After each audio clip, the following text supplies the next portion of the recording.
عزیزان محترم، آج کے جمعۃ المبارک میں جس حوالے سے گفتگو کی جائے گی وہ ہے عظمت قرآن، دفاع قرآن اور اس کے تقاضے، کہ اللہ رب العزت نے مسلمانوں کو جہاں پر بہت ساری نعمتوں سے نوازا ہے، ان میں سے ایک نعمت اور امام الانبیاء جناب رسول اللہ صلی اللہ علیہ وسلم کا معجزہ و قرآن پاک ہے۔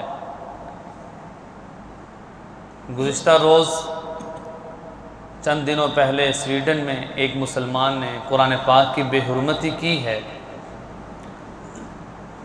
اور اس سے پہلے بھی مغرب، ناروے ہو یا اس کے ساتھ کے جو بھی ملک ہوں، وہ قرآن پاک کی بے حرمتی کر کے مسلمانوں کے جذبات کو مجروح کرنا چاہتے ہیں۔ تو اس میں یہ بات یاد رکھیے کہ وہ اپنے ناپاک عزائم میں کبھی بھی کامیاب نہیں ہو سکتے۔ اس کی وجہ یہ ہے کہ مسلمان گناہگار تو ہو سکتا ہے، بے نمازی جھوٹ بول سکتا ہے، بے عمل تو ہو سکتا ہے، لیکن اپنے مقدسات کی بے حرمتی قطعاً برداشت نہیں کر سکتا۔ ایک آدمی بے نمازی ہے لیکن وہ کبھی برداشت نہیں کرے گا کہ نماز کی کوئی توہین کرے۔ گناہگار ضرور ہے لیکن دین کے کوئی مقدس عمل ہے، اس کی توہین، اس کی بے حرمتی، اس کے اندر اللہ نے وہ ایمان رکھا ہے، اس کو بالکل برداشت نہیں کر سکتا۔ تو اس لیے عزیزان محترم، دشمنان اسلام لاکھ کوشش کر لیں لیکن وہ اپنے ناپاک عزائم میں کمی کامیاب نہیں ہو سکتے۔ اس کی وجہ کیا ہے کہ مسلمانوں کے دل کے اندر اللہ کی محبت کوٹ کوٹ کر بھری ہے، اللہ کے رسول کی محبت ہر مسلمان کے دل کے اندر ہے۔ یہاں تک فرمایا لا یؤمن احدکم حتی اکون ہواہ تبعا لما جئت بہ، اور یہاں تک فرمایا لا یؤمن احدکم حتی یکون احب الیہ من والدہ وولدہ والناس اجمعین، کہ جو ایک مسلمان ہے اس کے لیے اپنے ماں باپ، بچوں سے، ہر چیز سے زیادہ آپ صلی اللہ علیہ وسلم کی محبت اس کے دل میں نہ ہو تو اس وقت تک وہ کامل مومن نہیں ہو سکتا۔ پھر اسی طرح قرآن پاک ایک اللہ کی مقدس کتاب ہے۔ ہمارا ایمان ہے کہ جتنی بھی کتابیں ہیں ان سب پر ایمان لانا ہمارے ایمان کا حصہ ہے۔ جب ہم ایمانیات کو پڑھتے ہیں آمنت باللہ و ملائکتہ، اس کے بعد درجہ کیا آتا ہے وکتبہ، کہ ساری کتابوں پر ایمان لانا یہ ہمارے ایمان کا حصہ ہے۔ اگر کوئی آدمی کہتا ہے میں تورات کو نہیں مانتا، اس کا انکار کرتا ہوں، تو اس کا ایمان بھی نہیں۔ ساری کتابوں پر ایمان لانا یہ ایمانیات میں سے ہے، اور اپنی جو عظیم کتاب جو امام الانبیاء جناب رسول اللہ صلی اللہ علیہ وسلم پر نازل ہوئی، اس پر ایمان بھی لانا ہے، وہ قابل عمل بھی ہے، وہ قابل احترام بھی ہے، اور مسلمانوں کے دل کے اندر اس کی عظمت ہمیشہ سے ہے اور ہمیشہ رہے گی۔ اگر باطل دشمنان اسلام قرآن کی بے حرمتی کر کے مسلمانوں کے دل کے اندر سے اللہ کی محبت نکالنا چاہتے ہیں، اور اگر اللہ کے رسول کی محبت نکالنا چاہتے ہیں، اور اگر قرآن کی محبت نکالنا چاہتے ہیں، تو یہ ایسا ہرگز نہیں کر سکتے۔ اس کی وجہ کیا ہے عزیزان محترم؟ اس کی وجہ یہ ہے کہ یہ کوئی عام کتاب نہیں ہے۔ سب سے پہلی بات یہ ہے کہ سب سے بڑی بات اللہ رب العزت نے قرآن پاک کی حفاظت کا ذمہ خود لیا ہے، اور جس کی حفاظت کا ذمہ خود اللہ نے لے لیا ہو اس کو کوئی نقصان پہنچا سکتا ہے، کوئی اس کی بے حرمتی کرے تو وہ خود تو عبرت کا نشان بن سکتا ہے، لیکن اس کو اس عمل سے دوسروں کی وجہ سے تنقیص کرنا چاہتا ہے کہ اس سے تنقیص ہو جائے، عظمت میں کمی آ جائے، ایسا نہیں ہوتا۔ قرآن پاک میں اللہ نے فرمایا اِنَّا نَحْنُ نَزَّلْنَا الذِّكْرَ، یہ جو قرآن ہے اس کو ہم نے نازل کیا، وَإِنَّا لَهُ لَحَافِظُونَ، ہم ہی اس کی حفاظت کرنے والے ہیں۔ نازل بھی ہم نے کیا اور اس کی حفاظت بھی ہم کریں۔ جب اللہ نے خود حفاظت کا ذمہ لے لیا، کیوں نہ ہو عزیزان محترم، مقدس کتاب ہے کہ جس کے بارے میں فرمایا کہ اللہ رب العزت نے اپنے مقربین جتنے فرشتے ہیں، ابھی قرآن پاک کی یہ جو آیت پڑھی خطبے میں وَإِنَّهُ لَتَنزِيلُ رَبِّ الْعَالَمِينَ، یہ جو قرآن پاک ہے یہ رب العالمین کی طرف سے نازل کرتا ہے، جو دو جہاں کے سردار ہیں۔ اچھا، اس کو لے کر کون آیا؟ نزل بہ الروح الامین، روح امین اس کو لے کر آئے، اس سے مراد حضرت جبرائیل علیہ السلام ہیں جو فرشتوں کے سردار ہیں۔ اچھا لے کر کس پر آئے؟ علی قلبک لتکون من المنذرین، جو امام الانبیاء ہیں، نبیوں کے سردار ہیں، اس نبی پر یہ قرآن پاک کو لے کر آئے۔ علی قلبک، آپ صلی اللہ علیہ وسلم کے قلب اطہر پر اس کو نازل کیا۔ لتکون من المنذرین، وجہ کیا نازل کرنے کی؟ تاکہ آپ لوگوں کو ڈرانے والے ہو جائیں، اللہ کی اطاعت میں سب کو لے کر آئیں، اور اللہ کی نافرمانیوں سے سب کو آگاہ کریں اور ان سے دور کرنے کا۔ یہ منذرین ڈرانے والا۔ اور دوسری جگہ فرمایا تنزیل الکتاب لا ریب فیہ من رب العالمین، یہ اللہ کی طرف سے نازل کرتا ہے، اس میں ذرہ برابر بھی کوئی شک نہیں ہے۔ سورۃ البقرہ شروع کرتے ہیں ذالک الکتاب الف لام میم ذالک الکتاب لا ریب فیہ، اس میں کوئی شک نہیں کہ ایک زبر زیر اور ایک ذرہ برابر بھی اس کی کوئی کمی پیشی کرنا چاہے، کوئی تحریف کرنا چاہے تو اس کو اس کی بالکل اجازت نہیں کہ یہاں زبر اضافی لکھا ہے اس کو مٹا دو، یہاں پر واو کی ضرورت نہیں ہے اس کو مٹا دو۔ ایک ایک لفظ کی حفاظت کا ذمہ خود اللہ نے لیے ہیں۔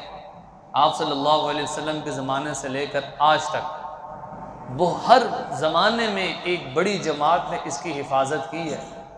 روایات مختلف ہو سکتی ہیں، احادیث میں کوئی حدیث ضعیف ہو سکتی ہے، کوئی قوی ہو سکتی ہے، لیکن قرآن پاک ایسی چیز ہے کہ جس کی کسی ایک آیت کے بارے میں بھی کبھی سنے کوئی کہ یہ آیت ضعیف ہے، کوئی کہتا ہے نہیں۔ اس کی وجہ کیا ہے؟ روز اول سے آج تک چونکہ اس کی حفاظت کا ذمہ اللہ نے خود لیا ہے، اور ہر دور میں اللہ نے ایسے ولیوں کو، نیک لوگوں کو پیدا کیے ہیں جو ہمیشہ سے قرآن پاک کی حفاظت کرتے ہیں۔ دور صدیق اکبر رضی اللہ عنہ میں جب مسیلمہ کذاب نے نبوت کا دعویٰ کیا تو اس وقت جب جہاد ہوا تو 70 حفاظ سے وہ شہید ہو گئے، تو ان کے ذہن میں یہ بات آئی کہ قرآن پاک کو محفوظ کرنا چاہیے۔ آپ صلی اللہ علیہ وسلم کاتبین وحی میں سے چند کو بلا کر ان کو لکھوا دیتے تھے۔ ایک آیت نازل ہوئی، صحابہ کو بلایا، اس کو فوراً لکھوا دیا۔ لیکن حضرت بکر صدیق رضی اللہ عنہ کے زمانے میں انہوں نے اعلان کیا کہ ہم قرآن پاک کو جمع کریں گے۔ کوئی تختی پر، کوئی چمڑے پر، کوئی پتھروں پر کسی نے قرآن پاک لکھا ہوا تھا، بہت بڑی جگہ پر قرآن پاک جمع ہوا۔ اس لیے حضرت بکر صدیق رضی اللہ عنہ کو اول جامع قرآن کہا جاتا ہے کہ سب سے پہلے قرآن پاک جمع کیا حضرت بکر صدیق رضی اللہ عنہ۔ تو اسی طرح ہر دور میں ہر خلیفہ نے اپنی ذمہ داری کا بنیادی حصہ یہ سمجھا کہ قرآن پاک کی خدمت کرو اور قرآن پاک کو محفوظ رکھو۔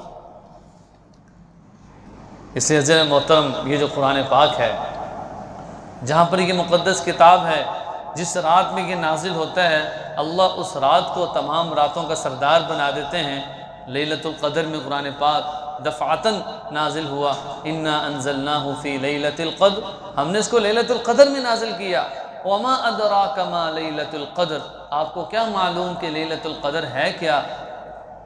اور آگے فرمایا لیلۃ القدر خیر من الف شہر، 1000 راتوں سے جو افضل رات ہے اس میں قرآن پاک کو اللہ نے نازل کیا۔ تو نازل کرنے والا بھی اعلیٰ، جو لے کر آئے وہ بھی اعلیٰ، جس پر نازل کیا وہ بھی اعلیٰ، اور جس رات میں اللہ نے اس کو نازل کیا وہ رات تمام راتوں کے سردار بن گئی۔ اس سے اللہ رب العزت نے اس کی عظمت کو اور اس کی بلندی کو، رفعت کو بیان کیا تاکہ مسلمانوں کے دلوں کے اندر اس کا احترام رہے اور باقی رہے۔ اگر کوئی واقعہ سننے کو بھی ملے، انسان اپنے عمل سے، کردار سے یہ ثابت کرے کہ تم لاکھ توہین کر لو لیکن میرا عمل قرآن کے خلاف نہیں ہو سکتا۔ جو اللہ نے مجھے اطاعت کا حکم دیا وہ جذبہ میرے اندر سے کبھی ختم نہیں ہو سکتا۔ ہاں، یہ ضروری نہیں کہ 100% میں عمل کرو، جتنا کوشش آدمی کر سکتا ہے اتنا کرتا رہے۔ تو اس لیے علماء نے لکھا ہے کہ جب قرآن پاک کے بہت سارے فضائل بیان کیے جاتے ہیں، وہاں پر ایک یہ بھی ہے کہ یہ قرآن پاک کو اللہ نے مومنین کے لیے شفاعت بنایا ہے، اور اللہ نے اس کو انسانوں کے لیے شفا بنایا ہے۔ اور قرآن پاک میں کیا فرمایا؟ وَنُنَزِّلُ مِنَ الْقُرْآنِ، ہم نے قرآن پاک کو نازل کیا مَا هُوَ شِفَاءٌ وَرَحْمَةٌ لِّلْمُؤْمِنِينَ، اللہ نے اس کو شفا بنایا اور مومنین کے لیے رحمت بنایا۔ اچھا، اس کے ساتھ ساتھ بھی یہ جو حدیث خطبے میں پڑھی، آپ صلی اللہ علیہ وسلم نے فرمایا القرآن حجۃ لک او علیک، کہ یہ جو قرآن پاک ہے یہ آپ کے لیے حجت ہے یا آپ کے خلاف حجت ہے۔ آپ کے لیے حجت کا کیا مطلب ہو سکتا ہے؟ کہ جس آدمی نے اپنے زندگی کو قرآن پاک کے مطابق گزارا، اللہ کی اطاعت و فرمانبرداری میں گزارا، اور آپ صلی اللہ علیہ وسلم کے جتنے طریقے ہیں قرآن پاک میں، ما آتاکم الرسول فخذوا، تمہیں جو رسول دیں ان کو لے لو، وما نہاکم عنہ فانتہوا، جس چیز سے وہ تمہیں منع کر دیں تم اس سے منع ہو جایا کرو۔ یہ رسول کی اطاعت ہے۔ میں کہ جس نے اطاعت کی اس نے اللہ کی اطاعت کی، اور جس نے اللہ کی اطاعت کی اس کا ٹھکانہ جنت ہے۔ یہ ہے القرآن حجۃ لک، آپ کے لیے حجت۔ میں کہ قرآن ایسا شفیع ہے کہ قیامت والے دن اللہ جن لوگوں کی شفاعت کو قبول کریں گے ان میں سے ایک قرآن پاک بھی ہے کہ اللہ نے اس کی شفاعت کو قبولیت کا درجہ دیا ہے۔ یہ جس کے بارے میں بھی شفاعت کرے گا، جیسے ہم پڑھتے ہیں نا سورۃ الملک ہے، سورۃ الواقعہ ہے، سورۃ یاسین ہے، یہ جو صورتیں ہیں آدمی پڑھنے کا اہتمام رکھے، یہ قبر میں آ جائیں گی اور عذاب سے اس کو بچائیں گی۔ ادھر عذاب دینے والا فرشتہ آئے گا، یہ صورت اس سے جھگڑا کرے گی کہ میں تمہیں اس کو سزا دینے کی اجازت نہیں دوں گی۔ میں کہ سورۃ الملک ہے، جب مردے کو قبر میں رکھا جائے گا، اس کو عذاب ہونے لگے تو سورۃ الملک اس سے دفاع کرے گی اور مردے کو عذاب سے بچا لے گی۔ تو اتنی طاقت ہے قرآن پاک کی ایک صورت میں، تو خود قرآن پاک کو اللہ نے شفیع بنا دیا کہ روز اسی طرح میں کہ جو حافظ قرآن ہے، جو قرآن پاک کو یاد کرتا ہے، میں کہ اللہ رب العزت قیامت والے دن اس کو کیا فرمائیں گے کہ تم قرآن پاک پڑھتے جاؤ اور جنت کے درجوں میں چڑھتے جاؤ۔ صرف جس شخص نے اپنے بچے کو ناظرہ قرآن پاک پڑھایا، ناظرہ قرآن دیکھ کے، میں کہ اس بچے کے والدین کو روز قیامت اللہ ایسا تاج پہنائیں گے کہ جس کی روشنی سورج کی روشنی سے بھی زیادہ ہوگی۔ ناظرہ قرآن تو ہم میں سے ہر کوئی چاہتا ہے ہمارا بچہ پڑھے، اس کا اہتمام بھی ہو۔ تو لوگ پوچھیں گے یہ کیا نبی ہیں، یہ صدیقین ہیں، یہ شہداء ہیں؟ تو لوگ کہیں گے نہیں، یہ اس بچے کے والدین ہیں کہ جس نے قرآن پاک کو مکمل پڑھا ہے۔ اس لیے علماء نے اسی کے زمرے میں بات لکھی کہ جہاں پر ہم بات کرتے ہیں کہ قرآن پاک کی دفاع کرو، قرآن پاک کے دفاع میں سب سے پہلے علماء نے لکھا کہ 5 حقوق ایسے ہیں کہ ہر بندے کے لیے قرآن پاک کے ان حقوق کو ادا کرنا ضروری ہے۔ ان میں سے قرآن پاک کا جو پہلا حق ہے وہ یہ ہے قرآن پاک پر ایمان لانا اور اس کی تعظیم کرنا۔ ایمان ہر کوئی لاتا ہے کہ اللہ کی آخری کتاب ہے، میں کہ اس کی تعظیم کیا ہے، اس کا احترام کیا جائے، دل و جان سے اس کے احکامات کو تسلیم کیا جائے۔ اگر کوئی قرآن پاک کی بے ادبی کر رہا ہو تو اس کو آگاہ کر دیا جائے اور خود قرآن پاک کو احترام کرتے ہوئے سینے سے لگایا جائے، بغیر لا یمسہ الا المطہرون، بغیر پاکی کے اس کو ہاتھ نہ لگایا جائے۔ یہ اس کی تعظیم ہے، الحمدللہ سب بھی کرتے ہیں۔ اور دوسرا قرآن پاک کا حق یہ ہے کہ اس ترتیل کے ساتھ اس کو پڑھا جائے۔ دیکھیں وہ چیز عام نہیں ہوتی جس چیز کو پڑھنا چھوڑ دیا جائے۔ جب قرآن پاک ہم پڑھیں گے دل کرے گا اس کا ترجمہ بھی پڑھیں، جب ترجمہ ہمارے ذہن میں آئے گا تو خود دل میں شوق پیدا ہوگا کہ اللہ تو مجھ سے مخاطب ہیں، بے شمار احکامات ایسے ہیں کہ میں ان کو تو پورا ہی نہیں کر رہا۔ اس لیے ترتیل کے ساتھ پڑھا جائے۔ ترتیل کس کو کہتے ہیں؟ قرآن پاک کو خوبصورت پڑھا جائے، اس کے الفاظ بھی صحیح طور پر ادا کیے جائیں، اس کے معانی کو بھی سمجھنے کی کوشش کیا جائے۔ اس لیے نمبر 3 کیا ہے؟ فہم قرآن، تدبر قرآن جس کو کہا جاتا ہے۔ آج اگر قرآن پاک کے ہمیں الفاظ آتے ہیں تو معانی نہیں آتے، انگلش ہے، جب اس کے اہتمام ہوا، اس کی عظمت دلوں میں آئی تو لوگوں نے اپنے بچوں کو مہنگے سے مہنگے اسکولوں میں داخل کروانا شروع کر دیا کہ بغیر انگلش کے ہمارا بچہ آگے چل نہیں سکتا۔ اس کی اہمیت دل میں آئی، اس کی عظمت آئی۔ عربی کی چونکہ اہمیت اور عظمت نہیں ہے، اس لیے شاید ہی کوئی ہو جو اپنے بچے کو عربی سکھانے کا اہتمام بھی کر دے، یا عربی اس نیت سے سیکھ رہا ہے کہ اس کو قرآن پڑھنا آ جائے گا، اس کی کوئی حدیث پڑھے اس کو حدیث کی سمجھ آ جائے۔ وہ الفاظ جو آپ صلی اللہ علیہ وسلم کے زبان مبارک سے نکلے ہیں، آپ کا کیا خیال ہے کہ وہ ترجمہ ان کی عکاسی کر دے گا؟ اس کے برابر ہو سکتا ہے؟ ایک حدیث کے الفاظ ہیں، ایک میں ترجمہ کر رہا ہوں، دونوں کبھی برابر نہیں ہو سکتے۔ اردو کا ترجمہ ہم اپنی فہم کے لیے کرتے ہیں، جو آپ صلی اللہ علیہ وسلم کی زبان مبارک سے نکلے ہیں وہ عربی کے الفاظ ہیں، اس نیت سے سیکھا جائے۔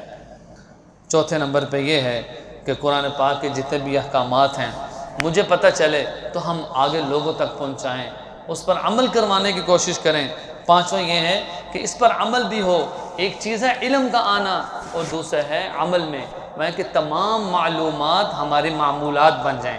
کیا مطلب؟ جو جو چیزیں میرے علم میں ہیں نا وہ چیزیں میں کوشش کروں میرے عمل میں آ جائیں۔ تو اس کو کہا جاتا ہے کہ جتنی بھی معلومات ہیں وہ ساری کی ساری کیا بن جائیں؟ معمولات، کہ میرے عمل میں وہ چیزیں آ جائیں۔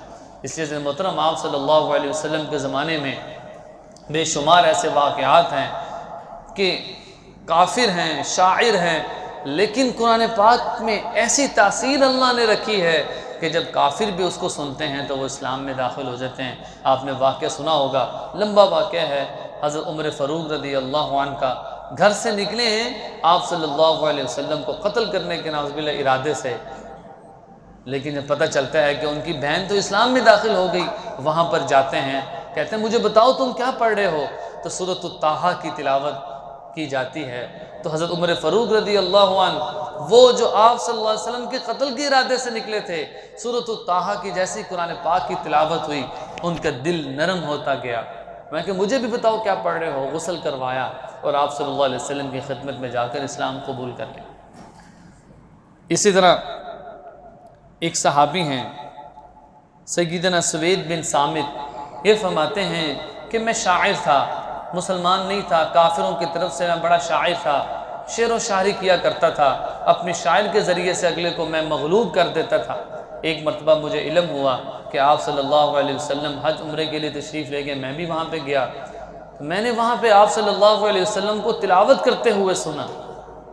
جب میں نے قرآن پاک کو سنا تو میرے دل کے اندر یہ بات آئی کہ میں جو اتنے سالوں سے شاعری کر رہا ہوں اور آپ صلی اللہ علیہ وسلم جو پڑھ رہے ہیں یہ کوئی عام بندے کا کلام نہیں ہے، یہ ضرور کسی بڑی ہستی کا یہ کلام ہے۔ فوراً آپ صلی اللہ علیہ وسلم کی خدمت میں پیش ہوئے اور اسلام قبول کر لیا کہ میں اپنی شاعری کو چھوڑتا ہوں اور میں اس قرآن پر ایمان لاتا ہوں اور اس قرآن والے پر ایمان لاتا ہوں، وہ ایمان میں داخل ہو۔ صرف قرآن پاک سننے سے وہ آپ کے علم میں ہوگا کہ جنوں کی ایک جماعت گئی، جاؤ جاسوسی کرو، آپ صلی اللہ علیہ وسلم کیا کر رہے ہیں۔ جب وہ جاسوسی کے لیے گئے انہوں نے دیکھا کہ آپ صلی اللہ علیہ وسلم اور صحابہ تو قرآن پڑھ رہے ہیں، قُلْ أُوحِيَ إِلَيَّ أَنَّهُ اسْتَمَعَ نَفَرٌ مِّنَ الْجِنِّ، جنوں کی ایک جماعت گئی، فَقَالُوا إِنَّا سَمِعْنَا قُرْآنًا عَجَبًا، یہ جب اپنے باقی جنات کے پاس گئے انہوں نے کہا ہمیں تو آپ نے بھیجا جاسوسی کے لیے، لیکن ہم تو بڑا عجیب کلام سن کر آئے ہیں، یہدی الی الرشد، وہ ایسا کلام ہے جو ہر ایک کو رہنمائی کرتا ہے سیدھے راستے کی طرف۔ فآمنا بھی، ہم سب کے سب ایمان میں داخل ہوتا، ایمان لاتے ہیں۔ تو گئے کس ارادے سے لیکن واپس آئے ایمان کی حالت۔ اسی طرح مدینہ کے سردار حضرت مصعب بن عمیر رضی اللہ عنہ کے پاس آئے۔ حضرت مصعب بن عمیر رضی اللہ عنہ کو آپ صلی اللہ علیہ وسلم نے متعین کیا تھا کہ وہ لوگوں کو تعلیم دیا کریں۔ کفار نے جو بڑے بڑے سردار ان کے پاس گئے ان کو منع کرنے کے لیے، جب ان کے پاس گئے دیکھا ان کا جو حجرہ ہے اس میں وہ قرآن پاک کی تلاوت کر رہے ہیں، سرداروں نے کہا چلو ہم سنتے ہیں یہ کیا کہہ رہے ہیں۔ جتنے بھی سردار گئے تھے سب کے سب قرآن پاک کو سننے کی برکت سے اسلام میں داخل ہو گئے۔ تو یہ قرآن پاک میں اللہ نے تاثیر رکھی ہے، اس کا سننا، اس کا پڑھنا، اس کو ہاتھ لگانا، اس کو دیکھنا ہر حال میں باعث ثواب ہے۔